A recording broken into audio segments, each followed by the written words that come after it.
Hey everybody, this is David back with Carlton Arms. Hope everybody's doing well out there, enjoying this nice summer heat. I know here it's about 96 degrees out here at the range, so we'll keep doing what we do here, out here sweating for everybody's learning abilities and y'all's entertainment.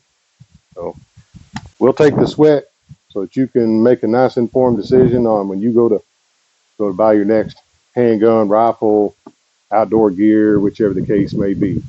All right, this is one of the not so budget friendly, but I do like it. It is a nice little Derringer. This one would be the Bond Arms Rustic Ranger. And Ranger, just like Texas Ranger, it has the stars on it. This is what they call a bad driving holster, BAD. I do not remember what it stands for at the present moment, but it has nice Velcro on there, goes around your belt, and it would actually hold it right on your waist at an angle, basically like a cross draw. You know, it is stiff. I have not worked this holster very much, so it is still very stiff. Standard thumb snap holds it in. So here is the Bond Arms Rustic Ranger. It is a combination 45 Colt and 410. Either one will fit in here. So it is for a 3-inch 410. So I mean, it's very nice little Derringer. It is not the lightest Derringer in the world. Of course, you wouldn't want it to be. With a 45 Colt and a 410, you want a little heft to it. My paws are a little big, and this one does have an extra spot for my pinky on the bottom of it, so the handle is a little bigger than your standard Derringer. So it's actually really nice. The hammer, just like any standard single action hammer, you let it up, you pull back the trigger. The trigger on these is a little different to where it's not just a straight pull back. This one here is you pull and pull down just slightly. It takes a little bit of getting used to. Some people like it, some people don't. I myself don't mind it at all. So for this one, the way you would swing the barrel open to load it and unload it is on the left-hand side. It has a lever. You push it down, that flips your barrel open. And it does have a spring-loaded ejector. It'll come out a little bit, and if they're still a little stuck, you can actually push it further back. Might be easier to see it from this direction. There's the ejector right here, and you can push it a little further back to make everything come out a little farther. Like I said, this does do 45 Colt, which we will shoot today, and it does do 3-inch in the 410. So this does have a manual safety up here by the hammer. Like a lot of them, if it's pushed to the left, it's on safe. If it's pushed to the right, it's ready to fire. Now, since this is a 2-shot Derringer, one of the things with this is you don't know which barrel is going to fire first. It could be the top, it could be the bottom. So you always want to be on target. It's kind of hard to compensate for it, but Derringers are not made for speed shooting or anything. Derringers are made for 2 things. Get you out of a bind when you are in a bind. Stop an imminent threat, close range, or to have some fun at the range. Being the 45 Colt or the 410, this small one, it does have a little thump for you. And like I said, as far as affordability, this one is not a cheap gun. It's not the most budget-friendly gun either. This one right here for the Rustic Ranger with a nice bad driving holster, you're in the mid-500s. You can get them all over the place, and Bond Arms does have a myriad of newer versions of different pistols as well, different Derringers. They even have a newer one called a Cyclops that shoots some very large caliber rounds, all the way up to 45-70 I've seen. I have not shot that myself. A 45-70 in a Derringer, I don't know if I want to shoot that, but we'll see what the future holds. So let's get this thing loaded up with some 45 Colt, and we'll put a few rounds through the target, and we'll see how she shoots.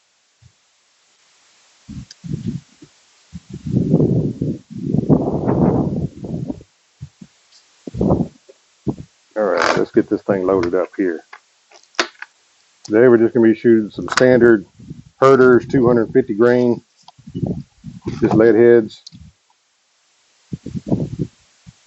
That is a 45 Colt, 250 grain lead head. Once you start reloading them, you can reload them with whatever projectile you prefer.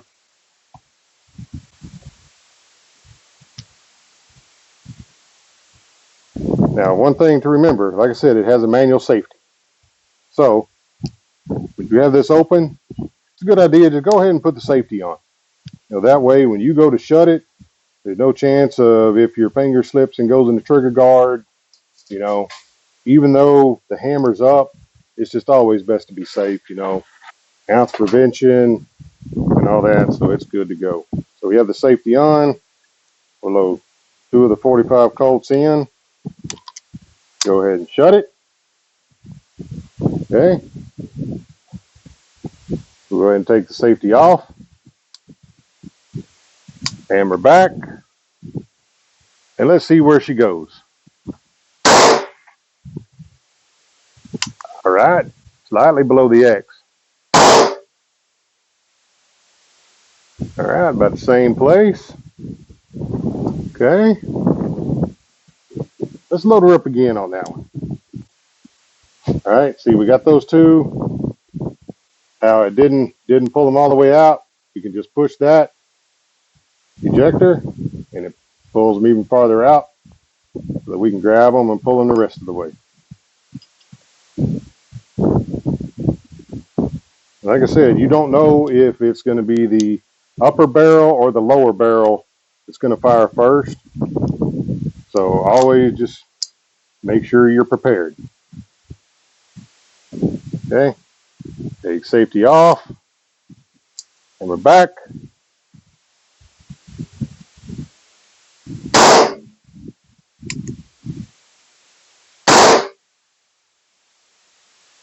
All right.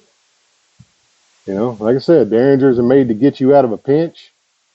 And this one is doing that. It's all in the target. It's a little all over it from 15 rounds. And I'm sure if I practice a lot with it, I could get even better. But this is not a gun I regularly carry. So we'll give it 2 more rounds here on the 45 Colt.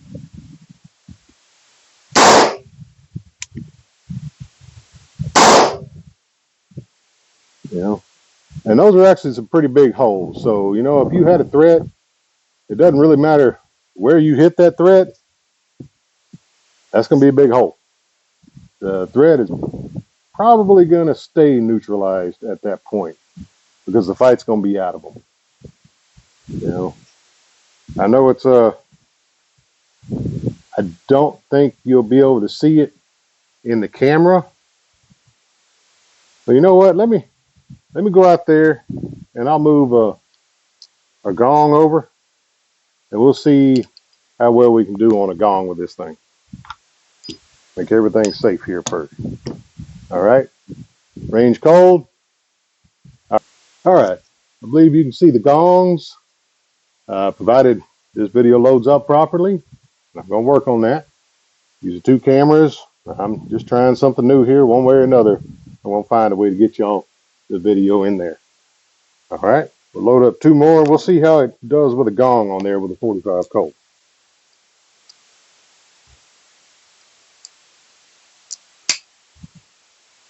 All right. Safety off. Hammer back. See. Well, I missed it. Yep. Missed it both times. Try that again. It's good on the paper. The paper's a big old target. When it comes to hitting them gongs, you got to be a lot more accurate. Okay. Safety off. All right.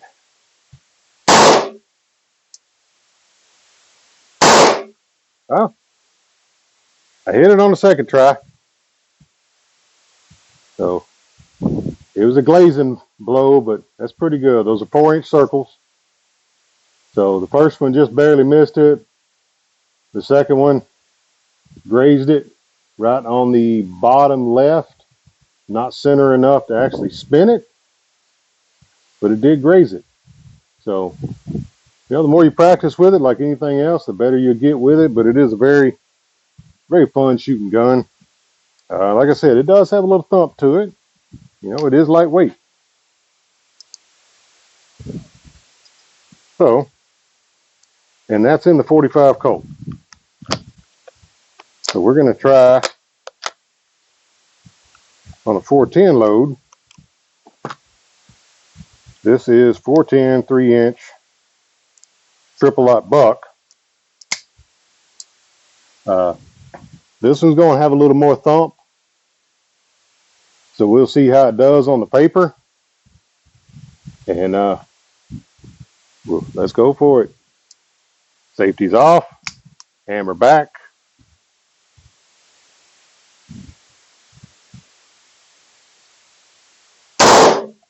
Woo, doggy. That's got some thump to it. Let me tell you. All right, let's aim a little lower here. Well, not quite sure what happened on that one.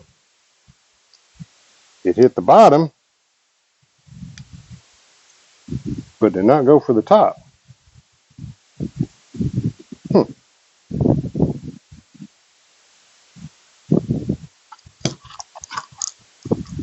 Try that again.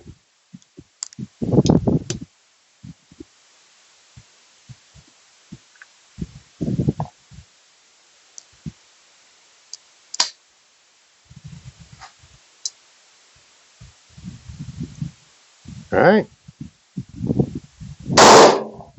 Oh, that's got some thump to it. Oh, yeah. That'd take some getting used to there. Yeah, that's like that's like shooting a cannon there. That's 1135 feet per second velocity. And I can tell you, if that was a person there, that's a very large entry on it. The second one I pulled off, so but that is what it's made for. It's made for 410 and 45 Colt. It's fun to shoot, but that triple out buck has a whole lot more thump than what that 45 Colt does. Like I said, this is one of the nicer ones I've seen. It does have the Texas Star inlay, like a Texas Ranger's badge, similar to that. And this is the Rustic Ranger, but they have a bunch of them, and they are made right here in Texas. They're made right in Granbury. So if you were to get a Bond Arms Derringer or one of their firearms, you are supporting the Texas business. So that's all we have for this episode. Y'all stay safe out there, and let's get out and go shooting. This is Dave Crofton Arms.